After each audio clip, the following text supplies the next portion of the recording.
terms and representations. We have considered the basic elements necessary to form an enforceable contract. Can you recall what are those? Offer, acceptance, consideration, certainty, intention, and capacity. We will now examine the content or terms of the resulting contract to ascertain the extent of obligations undertaken. Most people in this world like pizza.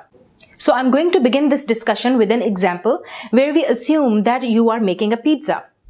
You know that there are some essential ingredients involved, such as flour, yeast, marinara sauce, cheese. Once you know that you have made a pizza and not a casserole, you can have a deeper look to see what kind of a pizza is it. Does it have chicken? Or does it have pepperoni? Or does it have only veggies?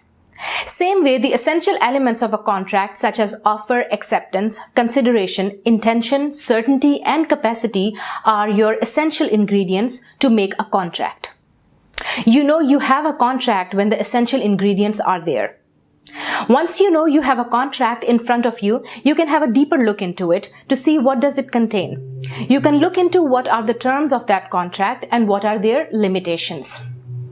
What are the parties to the contract obliged to do or not to do? So ask yourself, why is it important to establish the terms of any contract? It is important because the question of whether or not the contract has been breached depends upon whether one party has failed to perform according to the terms of the contract. In addition, the rights that an injured party has following a breach of contract by another party depends upon whether the term breached was a major term or a minor term. The terms of the contract give substance to the party's obligations. They lay down what each party is expected to do in performance of his obligations, and so it is crucial in any dispute to first establish the terms of the contract before looking to see whether one party has failed to perform his obligations. There are three key questions you should ask yourself when looking at the terms of a contract. 1. Is a statement a term of the contract or merely a representation? 2. Can any other terms be implied into the contract? And thirdly, if a statement is a term of a contract, is it a condition, a warranty, or an innominate term? If the statement forms a term of the contract, then there is an automatic right to damages for its breach.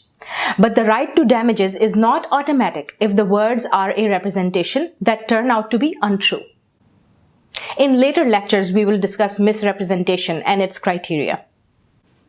If the representation is a misrepresentation, an action may be brought on the basis of misrepresentation.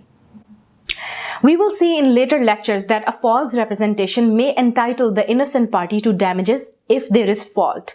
But the usual remedy is to rescind the contract, and even this remedy can be lost if, for example, a third party's rights would be affected. Protection against false representations has increased during the last third of the 20th century. But the point to remember is that the remedies for breach of a term and those for false representations are different. While looking closely at an issue related to terms of a contract, it is important to keep in mind that terms or warranties are part of the contract, but representations are not. Representations are made around about the same time a contract is made, and they can give rise to damages and affect the validity of the contract. But remember that they do not actually constitute the terms of the contract. Distinction between representation and terms is made to decide what remedy is available if a particular statement is unfulfilled. And also remember that a warranty constitutes a promise or guarantee which, if broken, automatically entitles the other party to damages to make good the promise. What happens in the case of false representation? In such a case, there is no action for breach of contract. If there is a fault involved, the appropriate remedy is rescission.